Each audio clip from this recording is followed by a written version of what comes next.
Les CM1, nous voilà pour notre dernière séance sur les mesures de contenance et les volumes. Alors, on va terminer le petit exercice 5 qu'on avait commencé en 3 séances. Donc cette fois-ci, on doit convertir les mesures en millilitres. Donc vous avez 1 litre, 3 litres, 2 centilitres, 4 décilitres, 33 centilitres à convertir en millilitres. Et une fois que cela est fait, il faut ranger les mesures dans l'ordre croissant. D'accord? Il y a 2 choses à faire dans ce petit exercice-là. Ensuite, vous avez l'exercice 6. Alors, il y a des conversions et des décompositions. Exemple, 330 centilitres. Dans 330 centilitres, on va chercher combien on a de litres entiers et combien il reste de centilitres. D'accord? Ensuite, dans 151 millilitres, on va chercher combien il y a de centilitres et combien il reste de millilitres. Pour le suivant, c'est 255 litres. Alors, 255 litres, on a combien d'hectolitres dedans, combien de décalitres dedans, et enfin, combien reste-t-il de litres. Et vous l'aurez bien compris pour le dernier, du coup, dans 855 millilitres, combien j'ai de décilitres, combien j'ai de centilitres, combien j'ai de millilitres.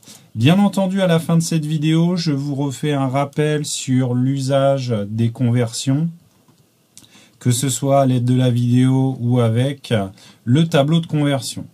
Enfin, il nous reste 2 choses à voir, et parmi ces 2 choses, c'est au choix. Soit vous faites le problème 10, soit vous faites le problème 12. C'est vous qui choisissez.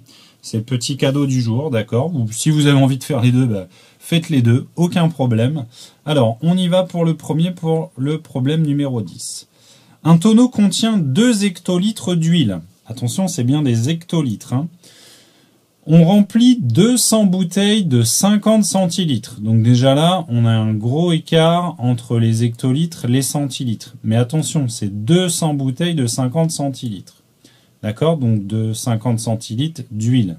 Puis 5 jerrycans de 5 litres chacun. Donc là, on a des 5 fois 5 litres. Ici, on a 2 fois 50 centilitres. Et tout ça, au départ, on a 2 hectolitres. D'accord? Quelle quantité d'huile en litres reste-t-il dans le tonneau?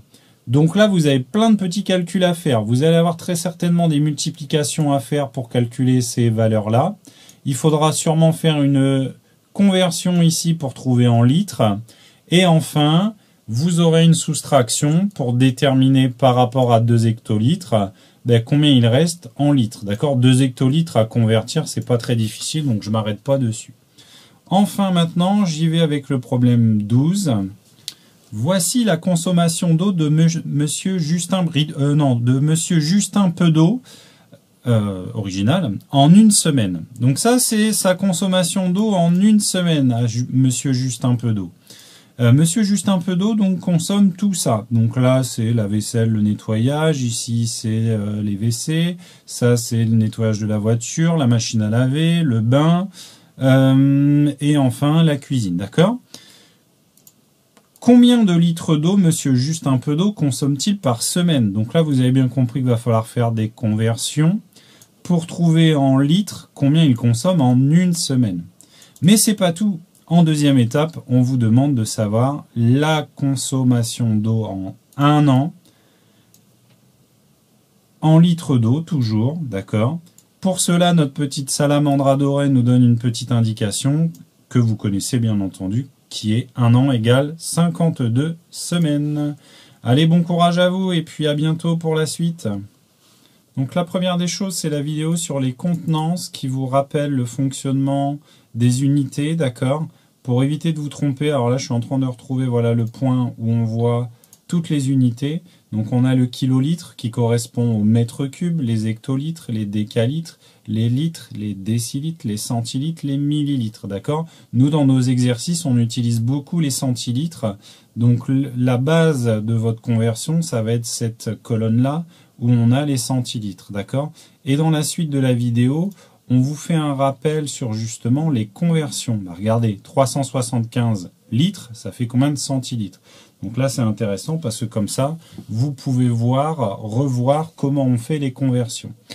Bien entendu, quand vous avez vu tout ça, je vous invite à retourner voir le tableau de conversion le tableau de conversion que voici, donc je vous rappelle, il y a la longueur, enfin il y a les longueurs, les masses et les volumes, donc vous choisissez ce que vous voulez.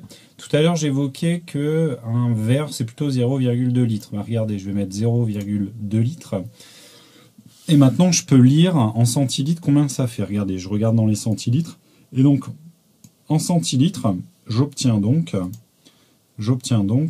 20 centilitres. Vous avez vu, donc là j'étais en litre, j'avais 0,2, j'ai appuyé sur CL pour centilitres et j'obtiens que j'ai 20 centilitres. Alors même chose, si j'avais voulu en millilitres, bah, j'utilisais ça et j'obtenais 200 millilitres. D'accord? C'est une manière de faire les conversions. Alors c'est un bel outil pour vous vérifier notamment. Hein. D'accord? Allez, je vous souhaite bon courage pour vos exercices et puis à bientôt pour une prochaine vidéo.